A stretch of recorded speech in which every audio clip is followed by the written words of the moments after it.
Toby McGuire sitting courtside, a few seats away from Jack. Seal here, enjoying the Laker action. Simon Baker. And of course, Doc Rivers is a celebrity, but not a happy one right now after a recent huddle. I understand. Everybody wants to win the game, and we want to go for it. But if anybody thinks we're going to do it by ourselves, it doesn't happen. This is a team game. We got to move the ball, make the simple pass, make the next pass. Hey, we're running our stuff now, all right? Again, we want to push it up every time. If it's not there, run your stuff.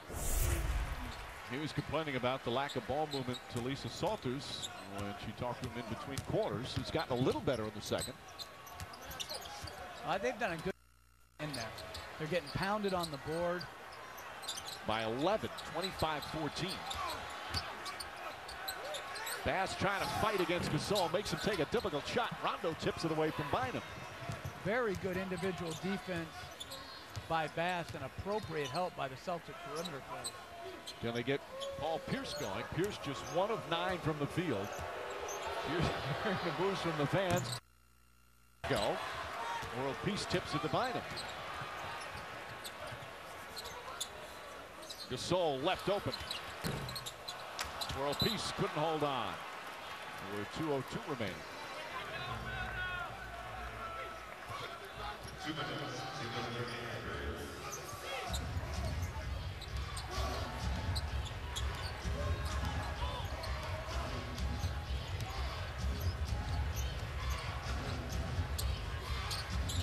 Ray Allen, he's also trying to get going.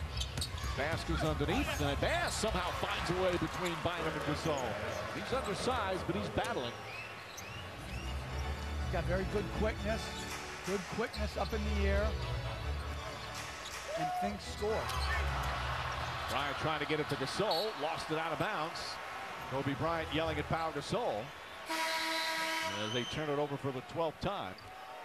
Of course, a big topic this week with the Lakers is Mike Brown after the loss to Washington, criticizing the shot selection of Kobe Bryant and a couple of others. They didn't seem to take it so well. Next couple of days, Mike Brown backtracked a little bit, so he went back and looked at it. That's always been a topic, though. Bryant's one of the great scorers in the history of the game, 5th all time. Takes a lot of shots that time. Off the turnover, Bryant the other way.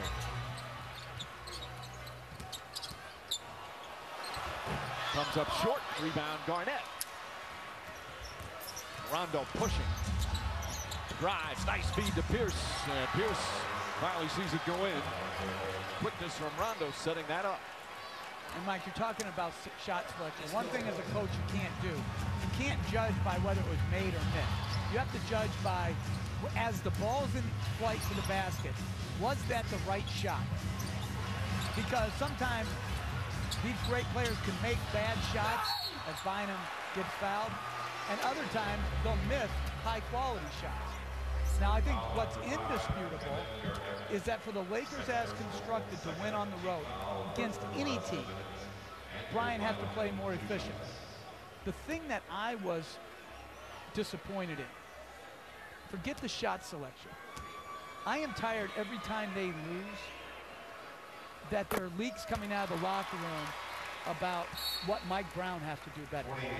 I am waiting for them to take full accountability for their poor play on the road. If you're a champion, be a champion all the time.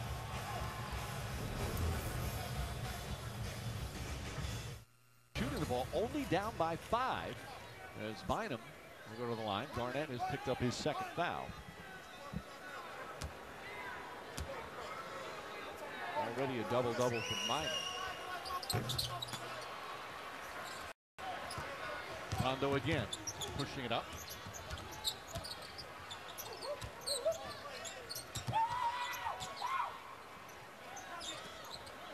Bass open. And it's back to 3 again. When you look at Pierce, 2 for 11. Ray Allen, 1 for 4.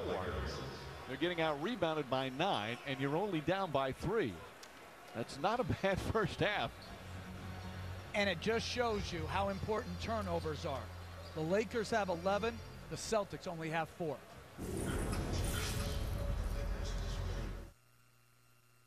worry. All the knee problems he's fought through.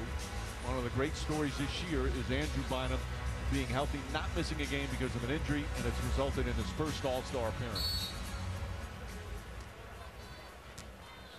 Meanwhile, we're told that Gary Vitti, their head athletic trainer, just a short time right after Bynum went back, followed Bynum to the locker room. So we get an update on his condition. And a little over a second difference between shot clock and game clock. Bryant gets inside. Nice fake, and banks and puts it in. Boy, that's pretty. Rondo's got time. Rondo pulls up a three, puts it in at the buzzer. Rajon Rondo quickly gets up the court and knocks down the three-pointer. Rondo doesn't take a lot of threes this year, just 4 of 17. That one pulls the Celtics within 2. Got it with 3.8. Arguably the fastest in the league. Easily gets it off. Beautiful stroke. No question about it.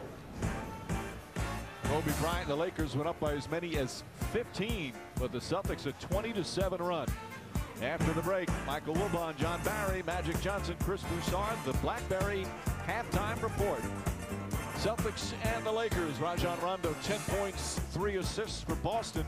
He's their only player in double figures. Meanwhile, Kobe Bryant has 10, Andrew Bynum 11, and it's the Lakers by 2.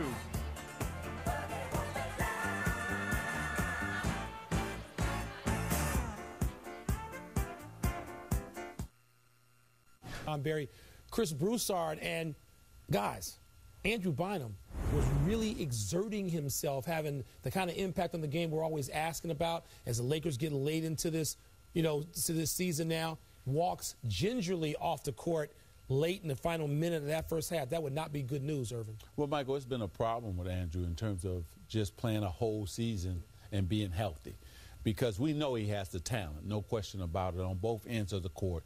And Andrew is the one guy the Lakers can't afford to lose. Why? He brings the physical presence to the Lakers and to that front line, and he makes Gasol better, because now Gasol can play his natural position, which is really power forward. Yeah, this can't be a serious injury, or the Lakers, as we know, are done. You're just going to have to wait and see on Bynum. But there you see him. Gasol, again, we've talked about this so many times. The Lakers need to feed their bigs. They have that 11 advantage points, 10 every rebounds night. from Bynum in the first half on 5 for 7 shooting. Well, the concern is that you're shooting 51%, yet you're up 2 points.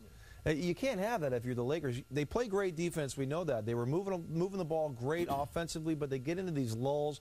And Kobe Bryant, 4 of 11. I mean, he came off a road trip. He shot 34% in the last 3 ball games.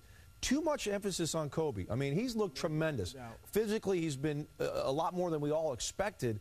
But can he continue to do this for the next, 6-8 weeks and be the guy in the playoffs for them? I don't know. Good point, JB. And you have to remember, Ray Allen knows Kobe Bryant probably better than anybody in the league, because they gone against each other when Ray was playing for Seattle, and they had some hated battles. I mean, some intense battles. Having one now. Right now, you see elbows flying. They don't like each other. So, JB, you make a good point. Kobe's going to have to really look to get, if Bynum comes back, and hopefully he will, and Gasol more involved. The Lakers was cruising. So this says a lot about Boston, the pride that they have, to come back on the Lakers and make this a game. Well, let's take a look at today's bold play of the first half. It has to be Rajon Rondo.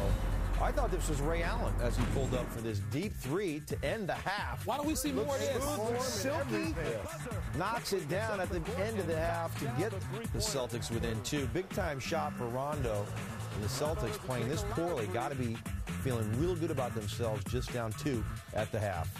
All right, coming up, we'll show you a piece from tonight's ESPN documentary, The Announcement, a day that not one of us will soon forget. The BlackBerry Halftime Report, brought to you by BlackBerry. Be bold. For an entire generation, November 7, 1991 was one of those days when Irvin Johnson stood before the world and made an announcement we will never forget. The plan was for Irvin to get to the Forum a little bit earlier to meet with the team. He wanted to personally tell the team what was going on, and he addressed them in the locker room. I remember I had to stand here on November 7th, and I would tell you this: you never want to feel what I felt that day from the 11 guys that I went to war with. I just went numb. I just went numb, and I think any player or any man or anybody, regardless if you're an athlete or a lawyer or anybody, at that moment, it had to touch home. His exact words were about the wars that he had gone through with these guys. And he looked me in the eye and he said, when God gave me this disease, he gave it to the right person. I knew that was the last time that, I'm going to be in this locker room and I would see him. That was the first time I cried.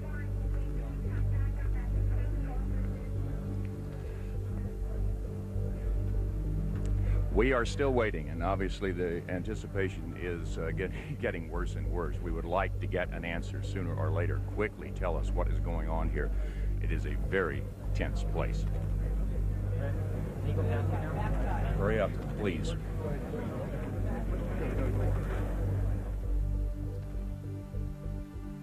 We all went upstairs.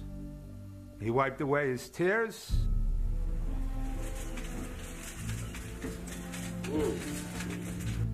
And told the world. Cameron is off 5.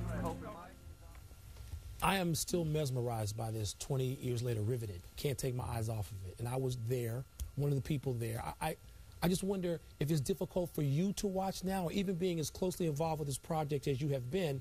Is it okay to watch now? Michael, it's okay to watch now. And I think that, nobody knew what was going to happen. And I think that when you think about early detection saved my life. The meds has done its part.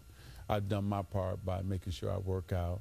But I think also, too, I got to give thanks to the NBA, ESPN for this announcement tonight, because it will educate a lot of people. It's going to help save a lot of people's lives.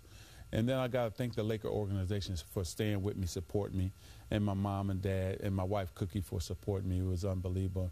And people tonight will hear her story, because this story is about their side and what they saw. It's not just about what I was going through, but my wife, my son, Andre, who now gets to tell how he felt.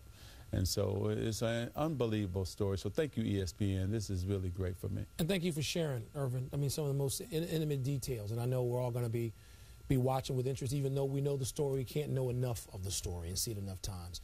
You can see the entire ESPN Films presentation of the announcement when it premieres tonight, 9 o'clock Eastern Time on ESPN. All right, we've seen the first half. Lakers up. The second half from Staples Center is coming up next. The Blackberry Halftime Report, brought to you by Blackberry. Be bold. This presentation of the NBA Sunday Showcase will continue after this message and a word from our ABC station.